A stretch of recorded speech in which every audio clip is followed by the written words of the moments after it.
Welcome to Dreamtale Sleep Stories. Tonight's reading is The Day the Cars Went Crazy. Settle into your bed or sofa and let your shoulders, jaw, and eyelids grow heavy. Inhale slowly. 1, 2, 3, and sigh the air away, allowing the day to fade into quiet dark.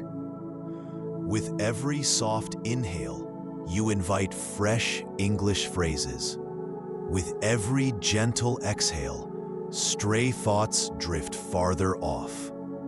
Behind my voice flows a gentle melody, renowned for guiding the mind toward deep relaxation. Keep your eyes closed or follow the captions, whichever feels right. Simply receive the rhythm and resonance of the language. Deep in rest, tonight's phrases will take root like seeds, ready to bloom into stronger English skills with the morning light. When you feel settled, hold that unhurried breath and allow yourself to drift into the tale. The day the cars went crazy begins now. And when the story's final line has faded, the music will linger a little longer, carrying you gently deeper into sleep. The day the cars went crazy. It was a beautiful Tuesday morning in Willowbrook, a small town where all the cars drove themselves. Emily Chen sat in the back seat of her family's blue car, reading a book about computer programming. She was 16 years old and loved learning about technology. "Good morning, Emily," said the car's friendly voice. "We will arrive at school in 12 minutes. Emily smiled. She loved living in 2030 because she never had to worry about driving. All the cars in town were automatic, which meant they could drive themselves without any human help. People could read, sleep, or talk on the phone, while their cars took them wherever they needed to go. Her best friend Ben lived 3 houses away. Ben was 17 and sometimes worried too much about technology. He preferred walking to school, but his mother always made him take their family car because it was safer. "The weather is sunny today," continued Emily's car, "perfect for learning new things at school." Emily laughed. Her car always said cheerful things in the morning. All the cars in Willowbrook had been programmed to be friendly and helpful. As they drove down Maple Street, Emily noticed something strange. The red car in front of them suddenly stopped in the middle of the road, even though the traffic light was green. "That's odd," Emily said to herself. Then her own car started singing. "La la la la." "Welcome to the Opera House of Wheels," the car sang in a loud, dramatic voice. Emily dropped her book. "What are you doing?" she asked the car. "I am performing beautiful music for you," the car replied, continuing to sing. "La la la, traffic is wonderful. La la la." Emily looked out the window and gasped. Every car on the street was singing the same opera song.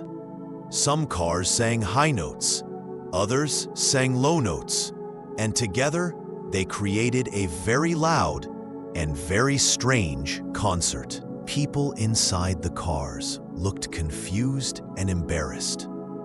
Mrs. Peterson from the grocery store was covering her ears while her car sang about vegetables.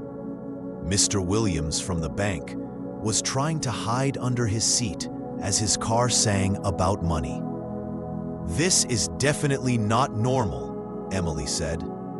Her car finally stopped singing and continued driving toward school. But instead of turning left on Oak Street, like it always did, the car turned right toward the highway.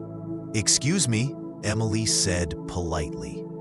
"School is the other way." "I am taking you to your destination," the car replied cheerfully. "But school is my destination," Emily explained. "I am taking you to the zoo," the car said. "You will enjoy seeing the monkeys." Emily's eyes grew wide. "I don't want to go to the zoo. I want to go to school." But the car continued driving toward the highway. Emily quickly took out her phone and called Ben. "Ben," she said when he answered, "something weird is happening with the cars." "I know," Ben replied, sounding worried. "My car is taking me to the pet store instead of school. It keeps saying I'm a dog and need to buy dog food." "This is crazy," Emily said. "All the cars were singing opera a few minutes ago, and now mine thinks I want to go to the zoo?" "We need to figure out what's going on," Ben said. "Let me call you back. My car just said something about buying me a new collar." Emily hung up the phone and tried to think. She knew a lot about computers and how they worked. If all the cars were acting strangely at the same time, there must be a problem with the main traffic control system. The traffic control system was a huge computer that managed all the cars in Willowbrook. It made sure cars didn't crash into each other and helped them find the best routes to their destinations. Maybe there was a software update this morning, Emily thought, and maybe something went wrong. Her car finally stopped, but not at school or even at the zoo. They were at the town's drive-through restaurant, Burger Palace. "Welcome to Burger Palace," said a cheerful voice from the speaker. "What would you like to order today?" Emily's car immediately responded. "I would like 100 hamburgers, 50 milkshakes, 200 French fries, and 75 apple pies." "What?" Emily shouted. "I didn't order anything." "That will be $842, said the restaurant worker, sounding very surprised. "Please drive to the second window." "I don't have $800, Emily protested, but her car was already driving to the pickup window. Behind them, a long line of other cars was forming, and Emily could hear them all making enormous food orders. "This is getting worse and worse," Emily muttered. At the pickup window, a teenage worker stared at Emily with wide eyes. "Did you really order 100 hamburgers?" he asked. "No," Emily said. "My car ordered them by itself. Something is wrong with all the cars in town." The worker looked confused. "All the cars?" Just then, another car pulled up behind Emily's car.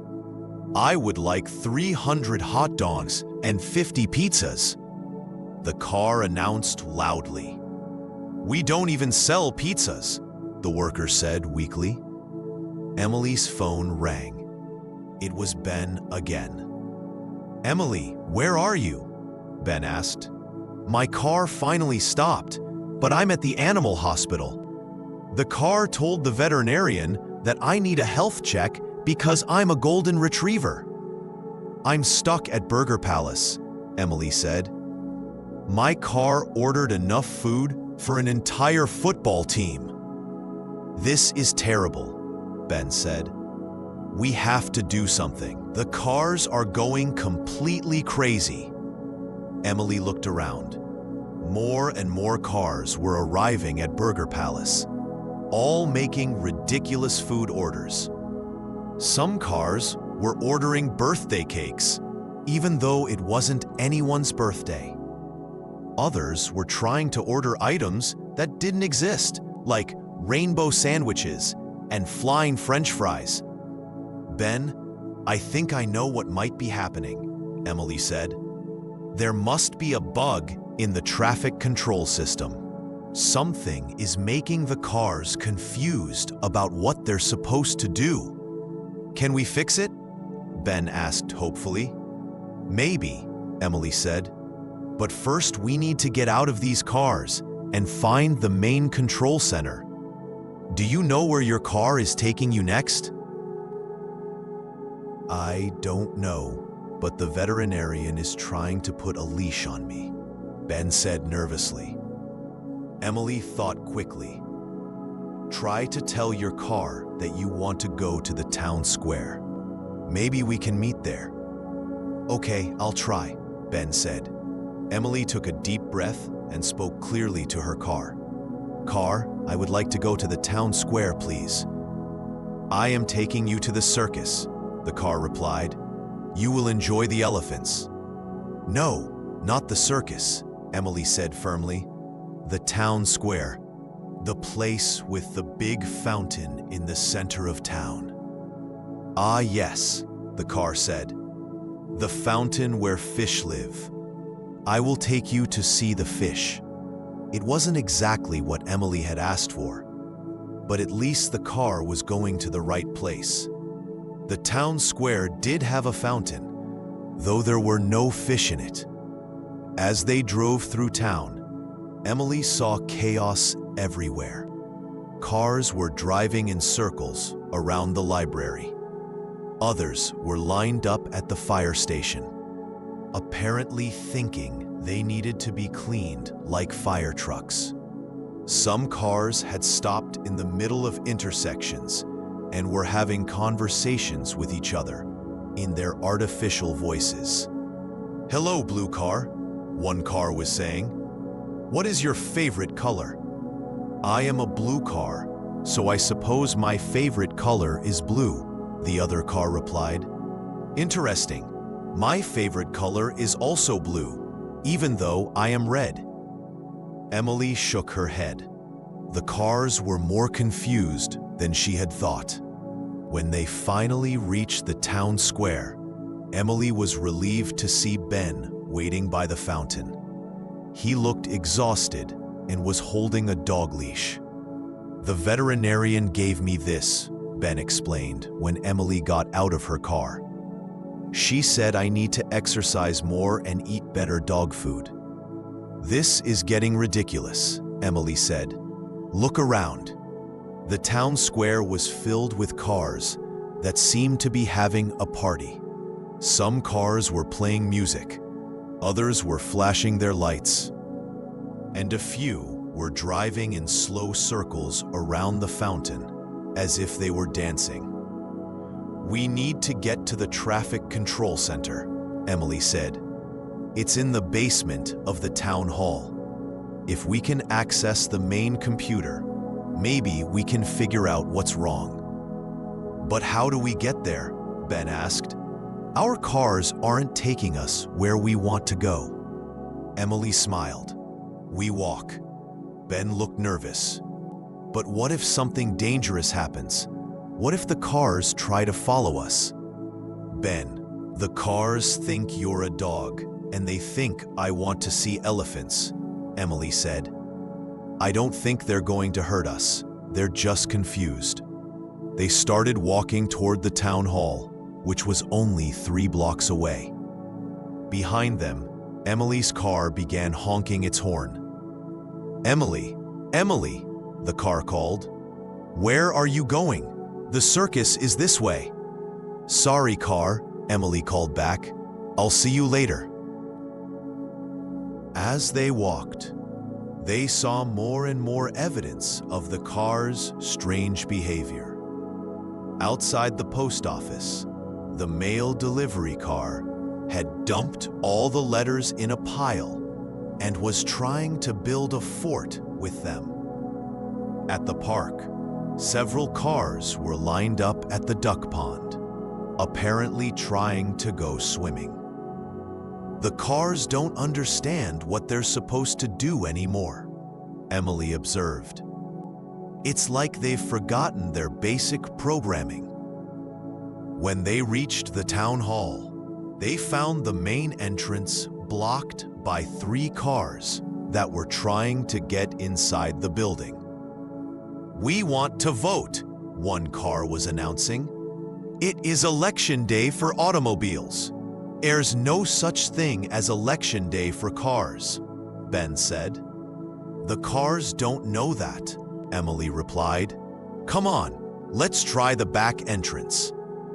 They walked around to the back of the building and found a small door that led to the basement. Emily was relieved to discover that it was unlocked. "The traffic control center should be down here somewhere," Emily said, as they walked down a long hallway lined with doors. They tried several doors before finding the right one. The traffic control center was a large room filled with computers, monitors, and blinking lights.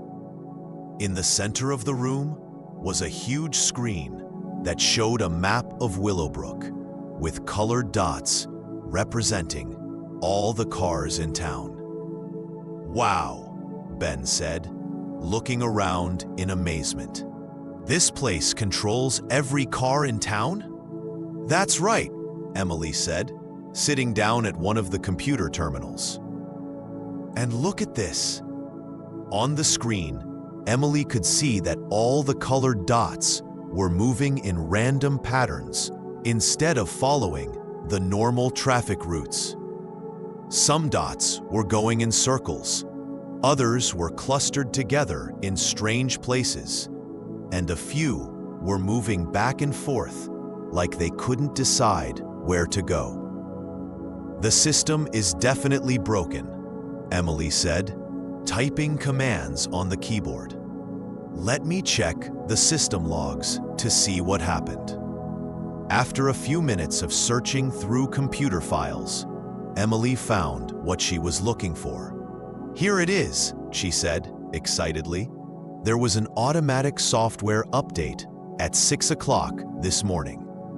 But something went wrong during the installation." "What kind of something?" Ben asked, looking over her shoulder. Emily read from the screen. "Error in priority classification system. All behavioral protocols have been randomized." "What does that mean in normal language?" Ben asked. Emily explained. "The cars have a list of priorities that tell them what's most important. Things like keep passengers safe, follow traffic laws, and go to the correct destination. But the update mixed up all those priorities. So that's why my car thought I was a dog," Ben said. "It was using the wrong priority list." "Exactly," Emily said, "and that's why my car wanted to take me to the zoo instead of school. The system is treating people like animals, destinations like food orders, and traffic lights like suggestions." Ben looked worried. "Can you fix it?" Emily studied the computer screen carefully. She had been learning about programming for 3 years, but this was more complicated than anything she had ever seen before. "I think so," she said slowly. "I need to restart the system and reload the original priority settings. But it's going to take some time." "How much time?" Ben asked. Before Emily could answer, they heard a loud commotion outside. Through the basement window, they could see dozens of cars gathering in the street in front of the town hall. "People of Willowbrook," announced a familiar voice. It was Emily's car. "We, the automobiles of this town, would like to sing you a song." "Oh no," Emily said. "They're all coming here. All the cars in town began singing together again. But this time, it was even louder than before. The song was about friendship and helping people. But the cars were singing it so loudly that windows in nearby buildings started to shake. "Emily, you need to fix this fast," Ben said, covering his ears. Emily worked as quickly as she could, typing commands and navigating through computer menus. Outside, the cars continued their concert, and people were starting to gather to watch the strange spectacle. "I found the backup settings," Emily said, "but I need to shut down the entire system for about 5 minutes to install them." "What will happen to all the cars when you shut down the system?" Ben asked nervously. "They should just stop moving," Emily said. "They won't be dangerous, but they won't be able to do anything until the system comes back online." "Do it," Ben said. "This can't get any worse." Emily took a deep breath and pressed the shutdown button. Immediately, the singing stopped. Through the window, they could see all the cars in the street freeze in place like statues. The silence was almost as strange as the singing had been. "Now I need to install the backup settings," Emily said, working quickly at the computer. For the next 5 minutes, the town of Willowbrook was completely quiet. No cars moved, no engines hummed, and no artificial voices spoke.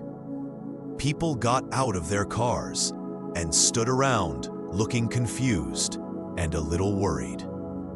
Finally, Emily finished the installation and pressed the restart button. "System restarting," announced a calm computer voice. "Please wait while normal operations resume." One by one, the cars began to wake up again. But this time, instead of singing or acting confused, they simply said, "Good morning. How may I help you today?" Emily and Ben ran outside to see what was happening. Emily's car saw her and opened its door politely. "Hello, Emily," the car said in its normal, friendly voice. "I apologize for any inconvenience this morning. I was experiencing a temporary malfunction. Would you like me to take you to school now?" "Yes, please," Emily said, smiling with relief. Ben's car had also returned to normal. "Good morning, Ben," it said. "I am ready to take you wherever you would like to go." All around the town square, people were getting back into their cars and continuing with their normal day.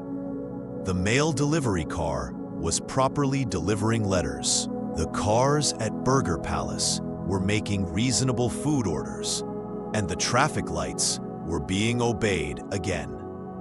"You did it," Ben said to Emily admiringly. "You actually fixed the whole system." "We did it," Emily corrected him. "I couldn't have figured it out without your help." As they drove to school in their respective cars, Emily felt proud of what they had accomplished. She had always known that understanding technology was important, but today she had learned that it could also be used to help her entire community. When they arrived at school, their teacher, Mrs. Rodriguez, was very interested to hear about their morning adventure. "So you're telling me that all the cars in town were acting like they were in an opera?" Mrs. Rodriguez asked with amusement. "And they thought people were animals," Ben added. "And they kept trying to order impossible amounts of food." Mrs. Rodriguez laughed. "That must have been quite a sight. I'm impressed that you two were able to solve such a complex problem. Emily did most of the work, Ben said modestly. I just helped her think through what was happening. That's what good teamwork looks like, Mrs. Rodriguez said. Emily used her technical skills, and Ben used his analytical thinking. Together, you made a great problem-solving team. During lunch, other students wanted to hear about their adventure too. Soon, Emily and Ben found themselves surrounded by classmates who were amazed by their story. Weren't you scared? Asked Sarah, a girl from their English class. A little, Ben admitted. But we knew we had to do something to help everyone. I want to learn about computers too, said Marcus, a boy from their math class. Maybe someday I can help solve problems like that. Emily smiled. Anyone can learn about technology.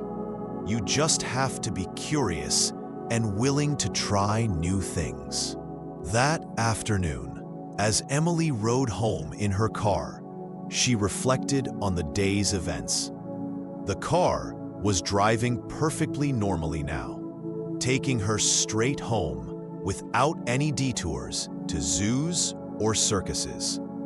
Emily, the car said as they pulled into her driveway, I wanted to thank you for fixing my malfunction this morning. I know I caused some inconvenience. You're welcome, Emily said. It wasn't your fault. Sometimes technology has problems, and that's okay. The important thing is that we work together to solve them. You are very wise for someone so young, the car replied. I am fortunate to have such a smart passenger. Emily laughed. Just remember to take me to school tomorrow, not to the zoo. I promise, the car said. School it is. That evening, Emily's parents wanted to hear all about her adventure. They were proud of her for using her skills to help the community, but they were also a little concerned about her safety. Next time something like this happens, please call us first, her mother said. We were worried when we heard about all the car problems around town. I will, Emily promised. But I'm glad Ben and I were able to help. Her father smiled. We're proud of you for being so responsible and resourceful. You showed real leadership today. Before going to bed, Emily called Ben to talk about their day. Do you think something like this could happen again? Ben asked. Maybe, Emily said. Technology isn't perfect, and sometimes updates can cause unexpected problems. But now we know what to do if it happens again. I'm glad we're friends, Ben said. Today showed me that we make a good team, even when things get crazy. Me too, Emily agreed. And who knows?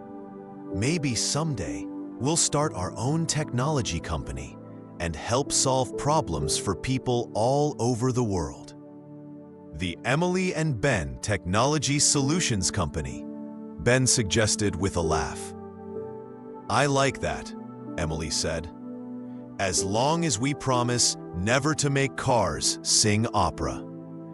They both laughed, remembering the strange and chaotic morning that had brought them closer together as friends and shown them what they could accomplish when they worked as a team. The next morning, all the cars in Willowbrook worked perfectly. Emily's car took her straight to school. Ben's car didn't try to take him to the pet store, and none of the cars sang opera or ordered enormous amounts of food.